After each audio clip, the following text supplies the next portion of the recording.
Powered by the Montana Television Network. Montana This Morning continues on Montana's News Leader. Tensions continue to escalate with Iran. I'm Hillary Lane with more on the plan to send even more U.S. troops to the Middle East. I'm Emma Hamilton reporting in Bozeman with more on how Gallatin County Search and Rescue successfully rescues those in need. Good morning. Coming up on 6:30 here on your Tuesday, I'm Missy O'Malley. Chet Lehman has our forecast today. Matt Elwell is off. Top story for you now. The standoff with Iran escalated on Monday. Tehran says it plans to violate the terms of its 2015 nuclear deal by exceeding its enriched uranium limit. The U.S. said it will be sending even more troops to the Middle East now. CBS's Hillary Lane reports from New York.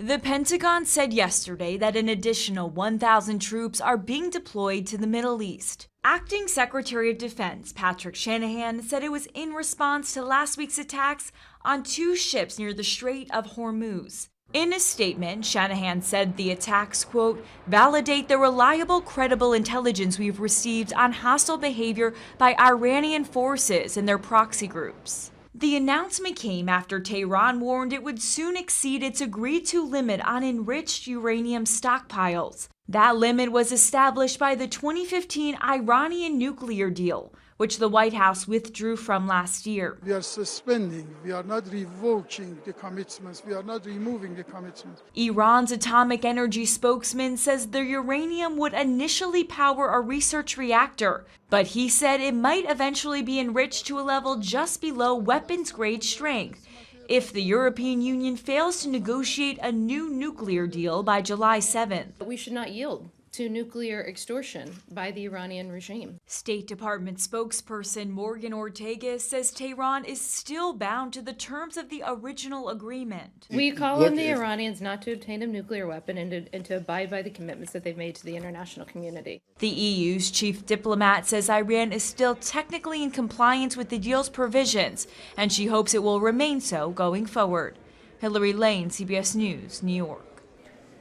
The National Security Council issued a statement in response to Monday's developments that said, quote, President Trump has made it clear he will never allow Iran to develop nuclear weapons. So as you would say, Chet, a lot more to follow on this story. CBS this morning at 7 o'clock will be picking that up as well. Chet, I'm a little worried about the rest of the week, but I'm now you're encouraging me to get out and do some fun stuff today. I would go do it today. It's going to be really nice. In fact, it's already really nice out there. Take a look at the current conditions around our area. We're talking about 40s for the most part. A little cooler than it was yesterday, but still lots of sunshine. Fairly clear skies wherever you go. Your planner for today, we're going to get up into those mid-70s. A little breezy this afternoon in the Butte and Bozeman area. Butte warming up to the low 70s today. Changes in store, though, Missy. A detailed forecast on that coming up in about 10 minutes. Oh boy, thank you, Chet. Now our top story for you here. Rescue crews are dealing with the weather as a massive search is underway at Canyon Ferry Lake for a missing diver. On Monday afternoon, dispatchers learned 2 divers were in trouble, so emergency crews launched from the Yacht Basin Marina. One diver was having trouble with equipment when the second diver went in to help him. One was rescued, the other is still missing in an area as deep as 50 feet. Anytime you have a water emergency in a lake this size, I would say that's a difficult area. They're searching the area, doing their search, and then also preparing for possibly to continue on for the next phase. Now that missing diver has still not been found. The teams pulled their boats off the water last night around 8:30 due to the darkness. And this past weekend, Gallatin County Search and Rescue rescued a climber who fell about 20 feet at Practice Rock. It was a successful rescue, and the climber is expected to recover. But how exactly does Search and Rescue train for situations like this? MTN's Emma Hamilton has more. Gallatin County Search and Rescue has teams within it, and the Alpine team that rescued this climber was actually training at Practice Rock just last month. From the time the call came in to when the climber was being transported, it was just over an hour. To execute a quick rescue like this one, these volunteers have to be well trained. We have guys that train all year round. They train specifically on that rock because it gets so much activity, and it's easy for us to get to practice on. Thankfully, a lot of technical climbers live in Bozeman and volunteer their time to search and rescue. Captain Jarrett says these world-class volunteers are experts at what they do because they live here. Training obviously differs between seasons, but volunteers are constantly making sure they're ready for any rescue situation. So it's a continuous cycle of training. Those people are training all the time. It never stops here. It's an outdoor recreation-oriented community. The community values that a lot. And needing the help of these volunteers can happen to anyone. Our activity is certainly not people that are unprepared. It's mostly good people doing good stuff that just have a run-in with gravity or nature. Reporting in Bozeman, Emma Hamilton, MTN News. Jarrett says search and rescue mostly trains in high probability areas, which are also most visited outdoor recreating spots in Gallatin County. He does want to remind everyone that nature is unpredictable here in Montana. You have to be prepared, knowing where you're going, letting someone know where you're going, and being ready for any type of weather conditions. And now it only has been 3 days since Montana's sole U.S. House spot became an open seat in 2020. And already, a second Republican has jumped into the race. State Auditor Matt Rosendale announced yesterday that he will be running for that House seat, his third statewide race in 4 years.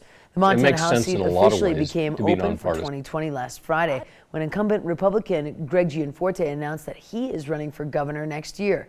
Now on Saturday, Republican Secretary of State Corey Stapleton said he will be running for Gianforte's seat. And today, Rosendale followed suit, or I should say yesterday rather, saying that he is ready to go to Washington and work on behalf of the people of Montana. Now he will point to his record as insurance commissioner on working to expand healthcare options for Montana and opening up more lands to public access. Rosendale ran for U.S. Senate last year and lost in a tight race to Democratic Senator John Tester. I think that the more people that dig into me, they see that the reason that we came to Montana nearly 20 years ago was because we appreciate the wholesome things that it has to offer, family and community and that way of life. And because I want to preserve those for the next generations to come, I want to serve and work for the people of Montana. Now, 2 Democrats are already in the 2020 race for the House, Kathleen Williams and Tom Winter. A third Republican is expected to join the race later this week. And Gallatin County has always had partisan local elections, but that could change come this November. This year, the legislature gave the counties the option to pass an ordinance to give voters the option to make local election nonpartisan. Now, today, Gallatin County commissioners are deciding whether or not to put the issue on this November's ballot. It makes sense in a lot of ways to be nonpartisan. There's no reason that a treasurer or a clerk and recorder or even the sheriff, there's really no reason whether they're a Democrat or Republican. They do pretty specific jobs. Now, if the local elections were to move on to nonpartisan, candidates could still run as a Democrat or Republican if they choose to, but there would not be an R or a D next to their name on the ballot. And in an agency in Butte, they want to turn one of its Uptown alleys into a pedestrian-friendly space. Headwaters RCD has plans to turn this alleyway that runs between West Park Street and Broadway into a community space to include planters, murals on the walls, and overhead lighting. The hope is to attract more people to the Uptown area. We've contacted all of the business owners and they're super excited about getting the mural work done. And Butte Silver Bowl, of course, is a huge partner in the fact that they're going to help us clean up the alley and service the alley. So we're pretty excited about it. The alley would be temporarily closed due to motorized traffic during the summer months. And if approved by the council, the project would start by July. And with the return of boating season, the efforts to watch out for aquatic invasive species are ramping up. The Flathead Lake Biological Station is in the middle of the fight to keep Montana waters clean and pure. MTN's Maren Shu was with them for the first round of testing this year. It's what has to be done to keep Montana's waters clear of aquatic invasive species. Well, today we're doing our first round of sampling for the year. We normally come out 3 times a year. We sample 31 spots. Phil Matson with Flathead Biological Station says in 2016 invasive mussel larvae were detected in the Tiber and Canyon Ferry Reservoir. These invasive mussels clog pipes, drains, boats, and ruins the lake's ecosystem. Since then, Matson's team tests Flathead Lake for any detection of invasive mussel species. But it's not that easy. With one sample, we're looking for the environmental DNA of the dreissendid mussels. which you can find basically everywhere if a species is present.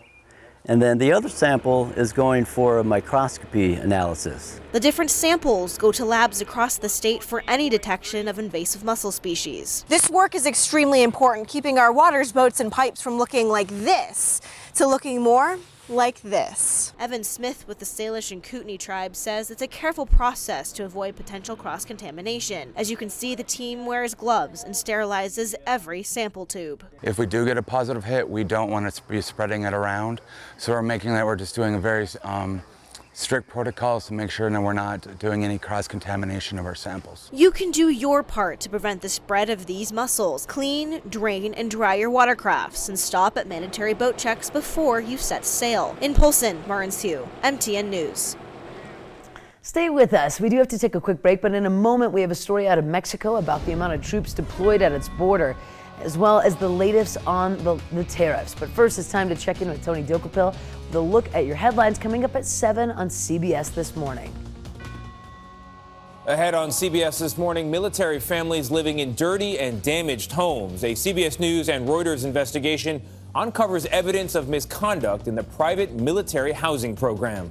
Plus, the holy grail for Stonehenge, how one piece of the iconic and mysterious monument could reveal how it was built. We'll see you at 7.